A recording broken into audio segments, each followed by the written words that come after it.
Hello everyone, welcome to Ansarkari. Today we are covering the important topics of 13th of April. Starting in the first, Delhi adds another 3322 water bodies to list over 1000, but it can't manage. This showcases that lip service regarding the environment conservation and what is being promised and what is being implemented. जो बीच में diversification है, difference है, वो दिखाते हैं सिर्फ दिल्ली में नहीं और भी जगहों में। तो इसलिए हाई कोर्ट ने कहा था दिल्ली गवर्नमेंट की आप all wetlands should be wetted and maintain at the end of this year. तो क्यों नहीं कर पा रहे? उसके पहली बात ये है कि फंडिंग का इशू है। दूसरे कि जो लो नियर बाई पीपल है they mostly encroach the region, encroachment होता है। तो कैसे कर सकते? तो इसमें रेसिडेंशियल वेलफेयर सोसाइटी का कॉन्सेप्ट RWA एसोसिएशन का काम आता है। लोकल पीपल को आप जोड़ सकते हो for the conserving of the wetland. Incentive दे सकते हो, जैसे ग्रीन क्रेडिट मैकेनिज्म था वैसे ब्लू क्रेडिट मैकेनिज्म कर सकते हैं for creating of the wetland. जो प्राइवेट सेक्टर और private individual can be given a certificate regarding the blue credit, वो एग्जाम्पल। दूसरे की असेसमेंट कैसे किया जा सकता है? जो जियो टैगिंग सैटेलाइट इमेजरी, इसके थ्रू ड्रोन मैपिंग के थ्रू किया जा सकता है। और ऐड करना हंसी नहीं आशिक। ऐसे कर सकते हैं वेटलैंड हाँ ये कंजर्वेशन। तो- हम्म बाकी संजय लेक का यहाँ पे मॉडल की बात की जा सकती है, कैसे उसको रेजुविनेट किया गया एज अ सक्सेस मॉडल। कौन सा मॉडल? संजय लेक, जैसे मेंशन है ना, ये जो पिक्चर है नीचे वाली, जो ये Sanjay lake is one of the few success stories of rejuvenation. Hmm, Sanjay lake. ठीक है।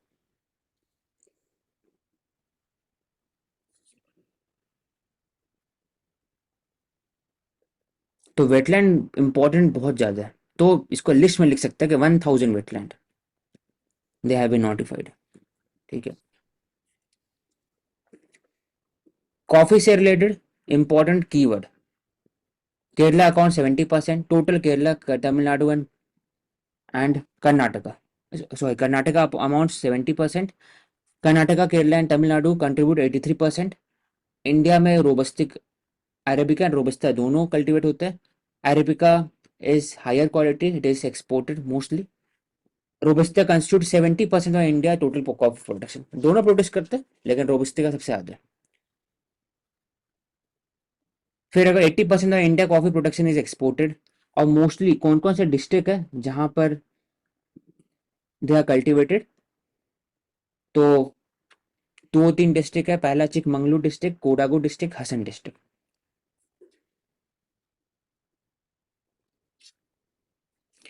इसी से related coffee board of India statutory provision दिया गया इनको। और मिनिस्ट्री ऑफ कॉमर्स के अंदर में ऑटोनोमस बॉडी, ऑटोनोमस ऑर्गेनाइजेशन है। ठीक है, स्टैट्यूटरी नहीं है। बैंगलोर में इसका हेडक्वार्टर है, क्योंकि क्योंकि बैंगलोर कर्नाटका में और कर्नाटका 70% है इसलिए। नहीं, कॉफी बोर्ड ऑफ इंडिया आपने क्या बोला, ऑटोनोमस है? ऑटोनोमस लिखा हुआ है, नहीं दिखना होगा। नहीं, स्टैट्यूटरी इन नेचर है। was established by Act of Parliament 1942। हम्म, सब काम करते हो, statutory. Coffee research, assistance, working condition, surplus pool of unsold coffee, promotion of sale. ठीक है, वही मुझे लगा स्टैट्यूटरी होना चाहिए, हर कोई स्टैट्यूटरी रहता हाँ है। स्टैट्यूटरी है। कॉफी एक्ट 1942 के अंदर में 33 मेंबर होते हैं। हम्म, 2 years to save world from catastrophe।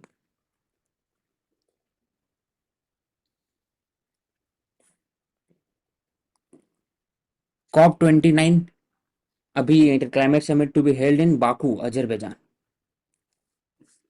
हम्म, जैसे बाकी लोग ये रहेंगे, दे आर, और G20, they are accounting for 80% of global emission. Long term target है कि आप एनडीसी को पूरा करिए। और ग्लोबल स्टॉकटेक जब हुआ था 2020 COP28 में, उसमें बोला गया कि हर एक कंट्री अपने हिसाब से एनडीसी को बढ़ाएंगे, national determined contribution with regarding to climate change.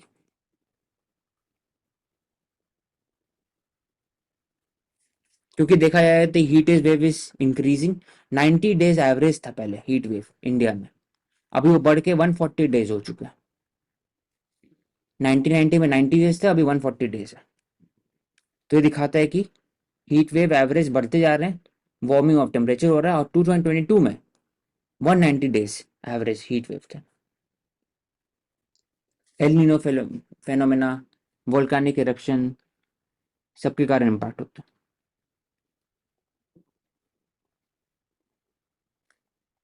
Arctic summer ice has been decreasing and Greenland ice sheet has been seriously stressed in recent years.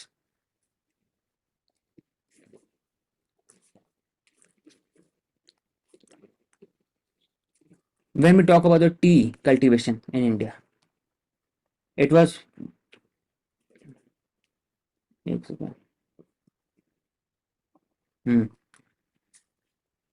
mostly it is related to the British colonialism, क्योंकि उन्होंने north east को develop किया था, Assam T cultivation, और act भी लेके आए थे जिसमें इट वॉज मैंडेटेड कि जो भी लोग when they are hiring the labours in the Assam plantation economy, अब वो बाहर जा नहीं सकते, घर नहीं आ सकते।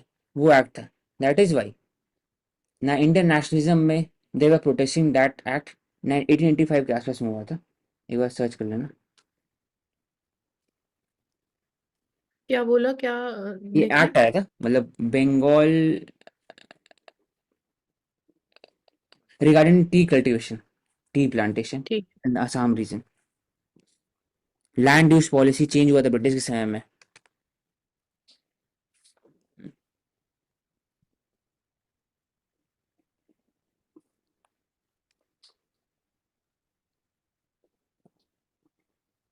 टी कल्टीवेशन अगर देखा जाए तो tea board of India, statutory body, ministry of commerce के अंदर में, Kolkata. It was establish bye act 1953 के अंदर में। अब दार्जिलिंग टी पहला टी है जिसको जीआई टैग मिला था।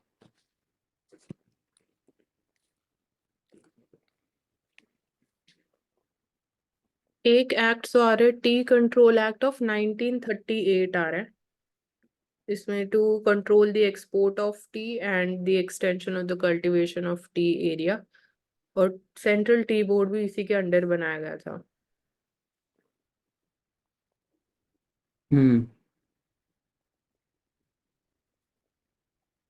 British colonist notice tea plant with thicker leaf also grow in Assam, इसलिए उन्होंने असम में स्टार्ट के 1820 से large scale production of tea in Assam. The first tea garden was establish in upper Assam. 1840 से Assam tea company began commercial production. Chinese tea plant को introduce किया India के अंदर में from Darjeeling region. Darjeeling tea आज भी फेमस है, यही कारण है।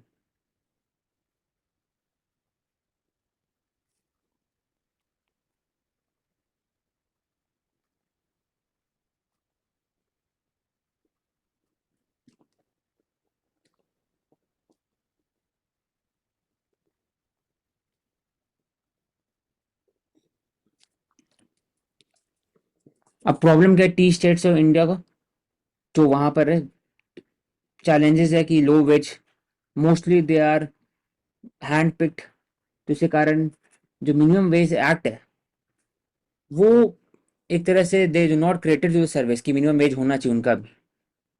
Act is not compulsory in Assam, exception है टी वर्कर के लिए, वो एक चैलेंजेस हो जाता है। बेसिक फैसिलिटी का इशू है। मोस्टली जो टी ब्रांड इंडिया में है वो एक्सपोर्ट करने के लिए बात करते हैं, और इंडियन मार्केट में जो टी आते हैं वो सेकंड बेस्ट आते हैं क्वालिटी। एक वो भी। टी बोर्ड की बात करते हैं तो it has its origins from 1903। तो उस टाइम पे Indian tea cess bill pass किया गया था, तो टी एक्सपोर्ट्स के ऊपर सेस लेवी करने के लिए। और वैसे हम बोले तो पोस्ट इंडिपेंडेंस तो tea board is setup under T act of 1953। तो हम्म जो हमने अभी बोला कि सेंट्रल टी बोर्ड था, तो the tea board had succeeded that post independence. तो स्टैट्यूटरी बॉडी है ये भी, under the ministry of commerce and industry, headquartered in Kolkata, and it is also having its offices in London, Moscow, and Dubai, apart from Kolkata. Hmm And तो इसमें लिखा गया है। every 3 years it is constituted.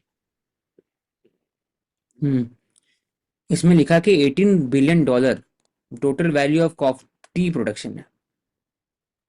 Coffee के लिए $126 billion है according to FAO। Land, many of the lands are converted into plantation. It impacts the local biodiversity ecosystem and non-human species. Deforestation होता है, मशीन यूज करते हैं, it impact the soil, compactness of the soil, उनके जो organic carbon है उस पर impact होता है। सस्टेनेबिलिटी का इशू है, यील्ड का इशू है।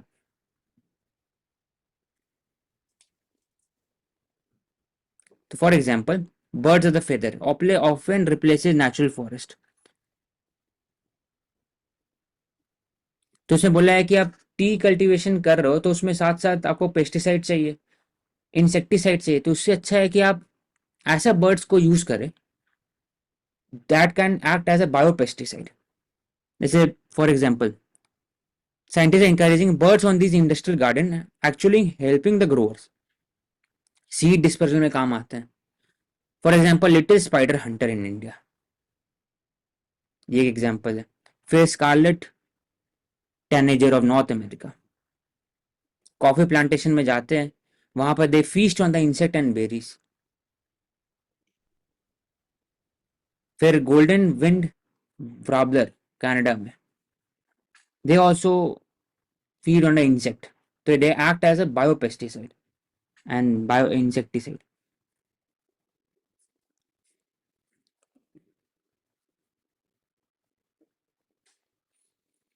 तो अगर बोला जाए वर्ल्ड में कि वो most industries that is engaging in the food production और उनका रिलेशन क्लाइमेट चेंज से, तो पहला बीफ एंड कैटल रियरिंग 99, पहला, सेकेंड में लैम्ब मटन, थर्ड में आता है कॉफी। तो कॉफी भी, they cause a deforestation, habitat loss, and it create a challenge of climate change.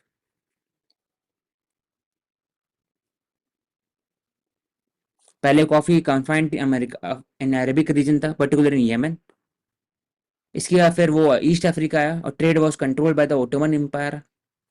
उसके बाद फिर French establish coffee in Haiti. Dutch colonization के अंदर में इंडोनेशिया में उन्होंने जावा के अंदर कॉफी लाया। उसके बाद हर जगह आया धीरे धीरे।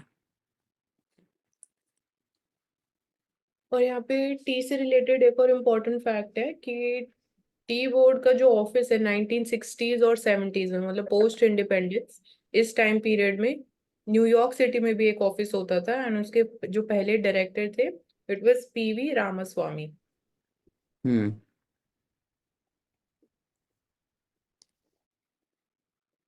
ठीक है। Next, who wills the power in the world supply chain.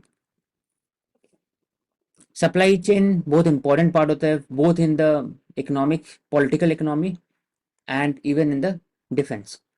Supply chain अगर मिसमैच होगा तो उसके कारण it will create directly impact on the goods and services, उनका prices, and it will be determinant for the consumer.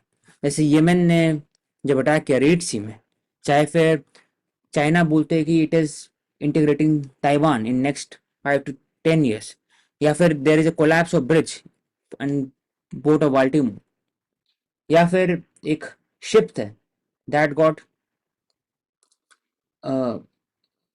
channeled away in Suez Canal, or it took 30 to 40, 50 hours to remove that ship.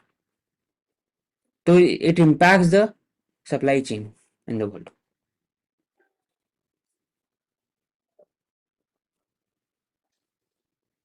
या फिर disruption होता है कोविड-19 pandemic के कारण। अब supply chain जो है वो ओवरऑल ग्लोबलाइजेशन के कारण डाइवर्स हो चुके हैं, वर्ल्ड वाइड जा चुके हैं। एक सिस्टम एनालिसिस है जो पॉलिटिकल इकोनॉमी में पढ़ते हैं, जिसमें बात होता है कि जो बिग कंट्रीज होते हैं उनके जो लॉज होते हैं, उनके जो ट्रेडिशन, उनके जो मॉरल वैल्यूज, एथिकल वैल्यूज है, it is enforced on the developing and under developed countries. वहीं से रॉ मटेरियल उठाएंगे और फिर फिनिश गुड को वापस से प्रोड्यूस करके वापस से वही कंट्री में बेचेंगे, डेवलपिंग कंट्रीज को भी, अंडर डेवलप्ड कंट्रीज को भी। और उन्हीं का ही जो रूल्स रेगुलेशन रहेगा वो इम्पैक्ट करेगा supply chain. For example US और normative power of the EU, उनका रूल्स, यूएस का डॉलर और ओवरऑल टेक्नोलॉजी, ये डिसाइड करते हैं वर्ल्ड की supply chain mostly. Next, money tax wing, the only thing that endures is character. OJ Simpson. इसको हम एक बिहेवियरल इकोनॉमिक्स के पर्सपेक्टिव से कर सकते हैं कि money tax wing, but since again money और जो फाइनेंस है वो भी लिमिटेड है, आप उसको स्पेंड कैसे कर रहे हो वो आपके कैरेक्टर से या आपकी नीड्स वर्सेस ग्रीड के बेसिस पे डिसाइड हो सकता है। सो पैसा आपके हाथ में आ गया है, उसके बाद आप कैसे स्पेंड करते हो डिपेंड्स अपॉन योर कैरेक्टर, कि आप ज्यादा लग्जरी गुड्स डिमांड कर रहे हो कि बेसिक नेसेसिटीज में आप स्पेंड कर रहे हो, क्योंकि कहीं ना कहीं उसका इम्पैक्ट फिर आगे जाके होता है, पोअर सेक्शन पे भी होता है, क्योंकि इन्फ्लेशन इंक्रीज होती है जितना ज्यादा मनी इन सर्कुलेशन इंक्रीज होता है। हम्म, ठीक है। मतलब मनी इज फ्लूइड, वो आते जाते रहेगा, लेकिन जो तो कैरेक्टर हाँ, इट एंड्योर्स लॉन्ग टर्म। एक वो फैक्ट ये भी हम स्टॉक कंट्री और का भी फ्लो एग्जांपल ले वेरिएबल। सकते हैं कि कभी इंडिया में जो था वो रिच सिविलाइजेशन थे, बीच में इट वाज कॉलोनाइज्ड, लेकिन वापस से इंडिया उभर रहे हैं। दिस शोकेसेस दैट कि इकोनॉमिक प्रॉस्पेरिटी और पावर वो आएगा, लेकिन जो कैरेक्टर है, कैरेक्टर मतलब उनका जो ट्रेडिशन है, कल्चर, डाइवर्सिटी, इसलिए उन्होंने 1947 के बाद डायरेक्टली एडल्ट फ्रेंचाइज दे दिए सभी को। Even it was a very infant country, चाहते थे वो प्रॉपर्टी के बेसिस से बना सकते थे इलेक्टोरल रोल, या फिर वो जेंडर के हिसाब से बना सकते थे, लेकिन नहीं बनाए, यूनिवर्सल बना दिए। तो ये कैरेक्टर शोकेस करता है। तो बोलो। राइट, और पैसे को फिर आप कैसे रेवेन्यू एक्सपेंडिचर के लिए यूज करोगे, कैपिटल एक्सपेंडिचर के लिए, एक वो एलिमेंट। और पब्लिक सेक्टर की बात कर सकते हैं, जैसे 1990s में हम बात करते हैं कि गवर्नमेंट बहुत ज्यादा मोनेटाइजेशन ऑफ डेफिसिट जो फिनोमेना था बहुत ज्यादा होने लग गया था, तो इसलिए फिर हमने उसको कम्प्लीटली प्रोहिबिट कर दिया under the FRBM act also. तो डिफरेंट कैरेक्टर निकल के आता है अगेन गवर्नमेंट का भी, जब हम बात करते हैं how they are spending money. Next, size of your dream must always exceed your current capacity to achieve them. If your dreams don't scare you, they are not big enough. तो dream, जो बोलते हैं dream big, do more, और क्यों ऐसा होता है? क्योंकि अगर करंट कैपेसिटी आपका जो है, इंटेंट है और कैपेबिलिटी है, तो intent is dream, capability is current status. अगर कैपेबिलिटी आपके पास है और आप ड्रीम छोटे कर रहे हो, तो उससे क्या होगा कि बॉडी लेथार्जी, और आप एक तरह से संतुष्ट होंगे, लेकिन लॉन्ग टर्म में है कि कुछ इनोवेटिव नहीं कर पाएंगे अपनी लाइफ में, वो एक एक्सप्लोर ये नहीं भी कर बोल। पाएंगे। जैसा बोला गया था, life unexplored is life not worth it. तो इसलिए ड्रीम शुड बी बिग, पूरा रियलिस्टिक एग्जैक्टली नहीं होना चाहिए, लेकिन स्लाइटली आइडियलिस्टिक होना चाहिए। दैट इज वाई फिर उसके ड्रीम सोचते सोचते ही आपका थॉट प्रोसेस चेंज होता है, थॉट प्रोसेस एक्शन में चेंज होता है, और आप उसको अचीव कर सकते हैं लॉन्ग टर्म। हाँ, तो इसमें हम बात करते हैं एग्जाम्पल ले यूटिलिटी सकते हैं लेवल। इंडिया का। हम्म। हाँ, अमृतकाल मतलब कि भारत, विकसित भारत का हम्म, ड्रीम हो ऐसे। और इसमें इंडिविजुअल लेवल पे आपको एक और लाइक अपॉर्चुनिटी मिलती है सेल्फ एक्सप्लोरेशन की, जो चीज आपको नहीं पता है उससे आपका सेल्फ बिलीफ और ज्यादा इंक्रीज हो जाता है when you once achieve that. ठीक है। Job number 1, India staring at employment crisis. Non farm job, 90 million new non-farm job country needs by 2030। so that it can absorb the rural urban migration. या village कोई self sufficiency बना दे, smart village, self sufficiency village, one district one product, या फिर food processing industry, allied service में आप invest कर सकते हो, creating of logistic PA under the PACS. फिर फार्म मैकेनाइजेशन के हिसाब से इंडस्ट्री स्टैब्लिश कर सकते हो, एमएसएमई का रूल आ गया, सो फिर मुद्रा लोन्स का रूल आ गया, एसएचजी का रूल आ गया। उसके बाद फिर लाइव स्टॉक इंडस्ट्री हो गई। लाइफ स्टॉक इंडस्ट्री की बात हो गई, तो फार्मर्स के कर सकते हो। लेकिन अगर अर्बन की बात किया जाए तो वहाँ पर एजुकेशन से डायरेक्ट कनेक्शन है, जॉब से। हायर एजुकेशन मतलब कि ability of job becomes very less, क्योंकि आप मीनियल और बाकी सब जॉब नहीं करते, यहाँ पर सेमी स्किल्ड और अनस्किल्ड वर्कर चाहिए। तो आप मोस्टली हाई स्किल्ड जॉब जाते हो, वहाँ जॉब बहुत कम ही है। तो क्या कर सकते हैं, new job should be open in the other area such as यहाँ green technology, artificial intelligence, service on demand, ऐसे होता है ना। हाँ, फिर defence, software. Software as service, हाँ, उसमें कर सकते हो। वे अर्बन मनरेगा का कॉन्सेप्ट आता है इसमें। फिर innovation hub, Atal innovation hub का आ गया इसमें। फिर role of the lab, lab created job कर सकते हैं, लैब टू मार्केट, उसके बीच में सप्लाई चेन का बात कर सकते हैं। Creation of the drug drug park, park system for backward and forward linkage, drug part हो गया, या फिर सेमीकंडक्टर पार्क हो गया, या फिर भारत यूरिया से रिलेटेड पार्क हो गया। ऐसे बना सकते हैं हर एक सेक्टर के अंदर में। तो तो इंडिया यहाँ में पे बोल दो सकते टाइप का जॉब क्रिएट करना चाहिए, कि mostly technology oriented, manufacturing, mostly in manufacturing rather than service. Service में तो गिग इकोनॉमी है ही। मैन्युफैक्चरिंग, हैं। मैन्युफैक्चरिंग में भी दो टाइप के, एक तो R and D specialisation under the DLI, बाकी सब national institute of Anusandhan research foundation, उसके बाद होता है वो एग्जाम्पल आता है। और दूसरा की इम्प्लीमेंटेशन, लैब टू मार्केट। तो दो, बोलो मान। तो ये one side of the picture है, मतलब ये बोल रहे हैं कि इन एरियाज में यहाँ यहाँ पे जॉब्स क्रिएट होनी चाहिए। एक मैन्युफैक्चरिंग हो गया और एक नॉन फार्म सेक्टर की हम्म बात करी। और हम स्किल्स का जो करंट चैलेंज है कि जो हमारी वर्कफोर्स है, आर वी रियली इंश्योरिंग कि they are also skilled in terms of कि they are also on the same page. जो जॉब्स की जो स्किल्स हैं, क्या वो उनके पास वो स्किल्स हैं? तो स्किल्स ट्रेनिंग इक्वली इंपॉर्टेंट हो जाती है। तो दोनों साइमल्टेनियसली होना चाहिए। हम्म। तो इसमें तीन बस न्यू हाईलाइट दिया हुआ है जो थोड़ा सा डिफरेंट है, कि ग्रीन एरिया में जॉब ग्रोथ होना चाहिए, क्योंकि ग्रीन एरिया आने वाले समय में it will be required more and more specialist. तो इसमें दो काम कर सकते हैं, एक तो है कि मैन पावर इंक्रीज कर दीजिए, हाईली स्किल्ड वर्कफोर्स। इसी कारण आप एक्सपोर्ट भी कर सकते हो, आप दूसरे कंट्री में जा सकते जॉब क्रिएट कर। फॉर एग्जांपल इंडिया से मोस्टली डॉक्टर्स जाते हैं बाहर में, मिडिल ईस्ट में काम करने के लिए, या आईटी सेक्टर में बाहर जाते हैं, तो ग्रीन एरिया में बाहर जा सकते हैं। वो एक जनरेशन हो सकता है। और दूसरा कि ग्रीन एरिया इंडिया में लॉन्ग टर्म टारगेट है, 2070 का पंच अमृत टारगेट है, तो उसमें भी more and more jobs can be created. Manufacturing important, logistic, warehousing, customer. और एक इम्पॉर्टेंट डेटा ये है कि 25 ईयर्स में पहली बार इंडिया में जो सर्विस सेक्टर ग्रोथ है वो कम हुई है, रिड्यूस हुई है। हम्म। First time in 5 years. Private health care sector, we always talk about कि क्या उसका चैलेंजेस क्या है। तो पहली बात है कि फायदा क्या है प्राइवेट सेक्टर से, पूरे जो कैपिटल एक्सपेंडिचर है इट विल बी डाइवर्सिफाइड। सिर्फ गवर्नमेंट नहीं एक्सपेंडिच कर रहे हैं, प्राइवेट भी कर रहे हैं। दूसरा, प्राइवेट सेक्टर में ज़्यादा उनके पास एक क्वालिटी कंट्रोल मैकेनिज्म रहता है। दूसरा कि वो जल्दी से जल्दी सर्विस दे सकते हैं, ऑनलाइन सर्विस भी देते हैं, अवेलेबल करवाते हैं। इंश्योरेंस मॉडल भी उसमें अच्छा है प्राइवेट सेक्टर में, for the middle class, urban middle class etcetera. लेकिन प्रॉब्लम क्या है, प्राइवेट सेक्टर हर जगह नहीं है, इन डीप इंटीरियर वहाँ पर नहीं है, एग्जॉर्बिडेंट कॉस्ट है, नेक्सस है फार्मास्यूटिकल कंपनी जो डॉक्टर के बीच में है, उसके कारण मेडिसिन अवेलेबिलिटी बहुत कम होता है, लेकिन ज़्यादा प्राइस पे होता है। ओवर प्रिस्क्रिप्शन ऑफ ड्रग्स का इशू होता है। दूसरे की एथिक्स वाला इशू होता है, इसमें मेडिकल नेग्लिजेंसी, बाकी सब चैलेंज आता है। प्राइवेट मेडिकल कॉलेजेस का एग्जॉर्बिडेंट प्राइसेस हैं।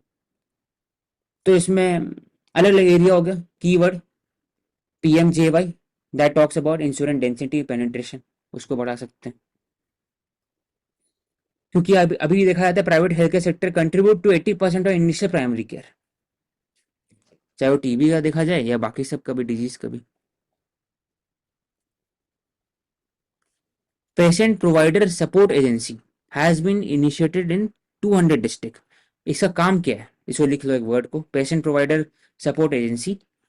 ये काम करता है कि health sector provider, medical practitioner, retail chemist, corporate laboratory सबको इंश्योर करते हैं कि एक स्टैंडर्डाइजेशन होना चाहिए कोई भी केयर का। यहाँ सिर्फ टीबी का दिया है, लेकिन और भी केयर में भी स्टैंडर्डाइजेशन होना चाहिए।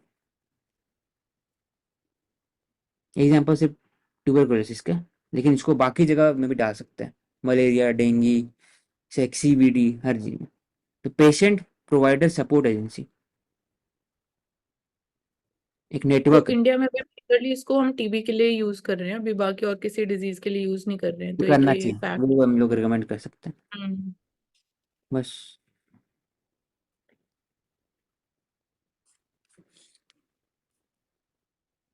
ये बहुत इंपॉर्टेंट है। How a new platform way instantly disperse subsidy to farmer. तो एक जब डीबीटी बात करते तो उसी अंदर एक प्लेटफॉर्म है सीडीपी सुरक्षा, क्लस्टर डेवलपमेंट प्रोग्राम।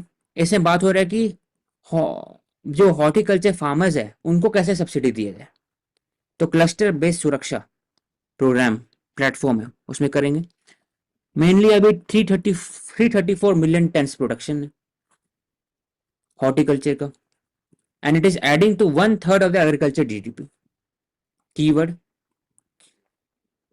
सुरक्षा stand for unified cluster development program, system for unified resource allocation, knowledge secure horticulture assistant. Horticulture को असिस्ट करने के लिए क्या किया जाएगा, एक ई रूपी वाउचर दिया जाएगा अंडर द एनपीसीए।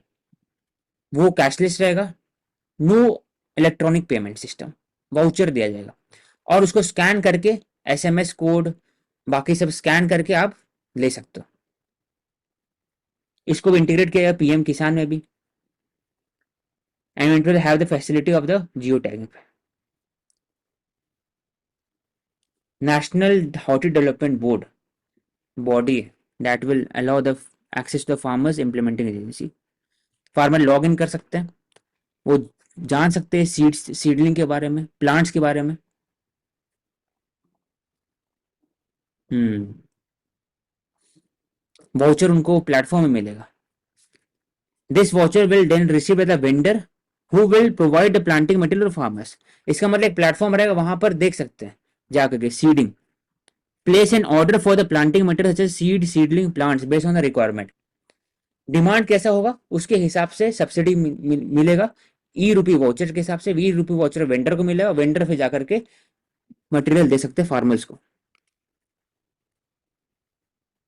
और फार्मर्स को जियो टैग करना पड़ेगा फोटो खींच करके, कि अगर सीड अगर मिला है उनको सब्सिडी में तो क्या सीड को आप बेच दिए जाकर के मार्केट में और पैसा पॉकेट में रख लिए, कि आप डायरेक्टली प्लांट किए। तो जियो टैगिंग करना पड़ेगा। जियो टैगिंग हुआ, वेरिफिकेशन हो जाएगा, तो मनी ऑलरेडी वेंडर को मिल जाएगा पूरे। फर्क क्या होगा पुराने वाले से,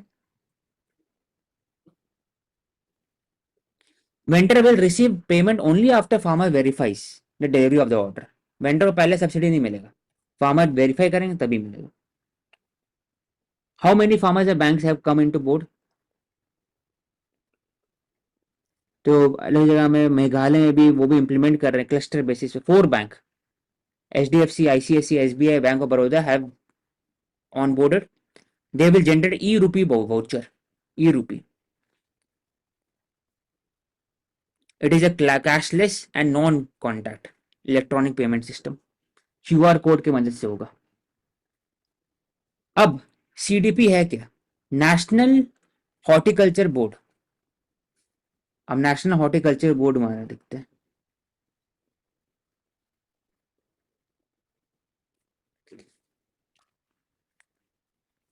सर्च करो। देख रही हूँ। It was set up by the Government of India in 1984 as autonomous organization under the administrative control of Ministry of Agriculture and Farmers Welfare. Hmm So it is registered as a society under the Societies Registration Act, headquartered in Gurugram. Gurugram, ठीक है। अब है कि ये national horticulture board है, It is CDP, Cluster Development Program. It is a component central sector of scheme of the NHB. मतलब 100% जो funding होगा it will be made by the central government. हर चीज के लिए, post harvest, logistic, development, pre production, market activity, ठीक। तो example हो गया इसमें न्यू प्लेटफॉर्म, ई रुपये कैसे यूज किया जाता है। अब इसी ई रुपये को जोड़ सकते हैं CBDC से, जो सेंट्रल डिजिटल करेंसी की जब बात करते हैं। नेक्स्ट, जवान एट सियाचिन, ऑपरेशन मेघदूत 1985 है।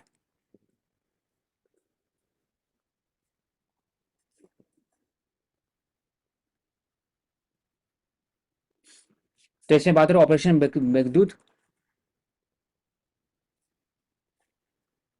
हाँ, और 1984। ऑपरेशन मेघदूत 1984, उसका मकसद ये था, उनका ऑब्जेक्टिव ये था कि जो पूरे जो Siachen glacier, it is Karakoram range ऊपर में, उसके जस्ट नीचे में ट्रायंगल शेप में सियाचिन ग्लेशियर है, उसको कैप्चर करना, ताकि जो पाकिस्तान और चाइना के बीच में कनेक्शन है वो नहीं हो सके। ये एक ओवरऑल, क्योंकि अक्सर चीन इंडिया में इस तरफ में राइट साइड में ईस्टर्न डायरेक्शन में और POK वेस्टर्न डायरेक्शन में, तो बीच के सेक्शन वैली जो उन्होंने दे दिया था पाकिस्तान को, इट क्रिएटेड अ कॉरिडोर।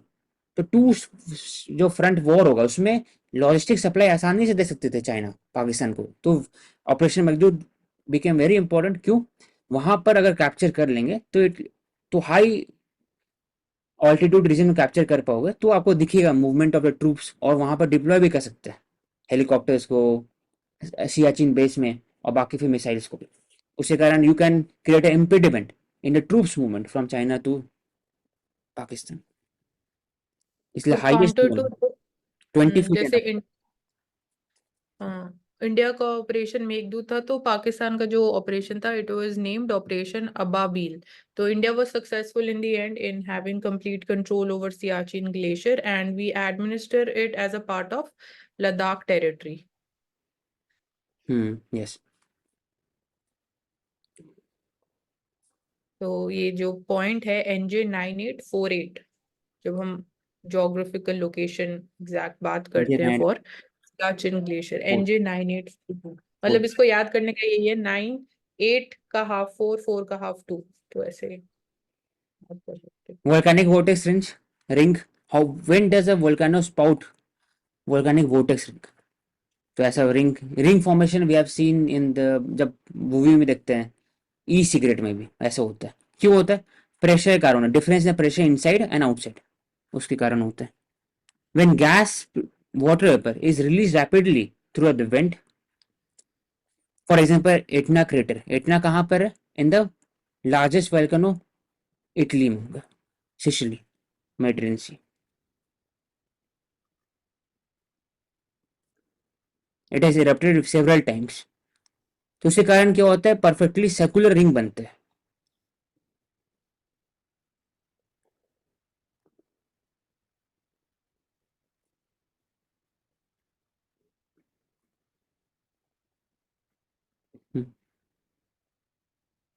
यहाँ पर ऐसे आगे, the rings are produced by the explosion of the gas flows within the narrow conduct, shoots the gas at a high speed। तो राइट साइड डायरेक्शन जो रिंग के चारों तरफ बाहर में होता है, it is more pressure, high speed as compare to outside side of the ring, इसलिए रिंग फॉर्मेशन होता है।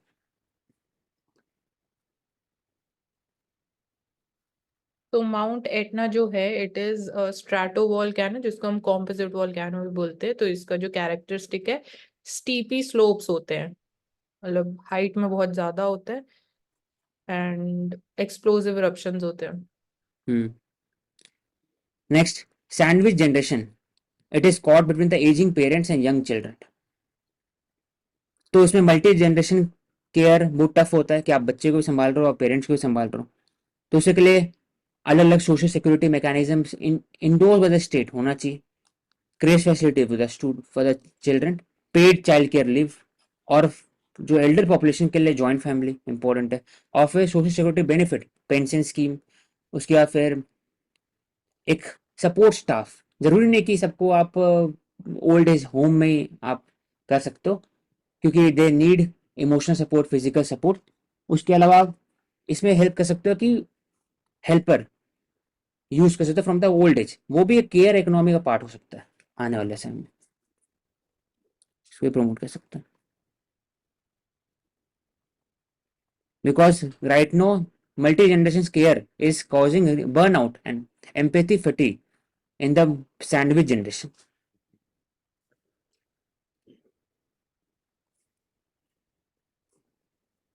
Celebrating a bountiful harvest, Vaishakhi celebration in Punjab. Vibrant festivals celebrated by different faith. Harvest festival, traditional folk dance, Bhangra and Gidda. Punjabi cuisine, they are offered free in langars.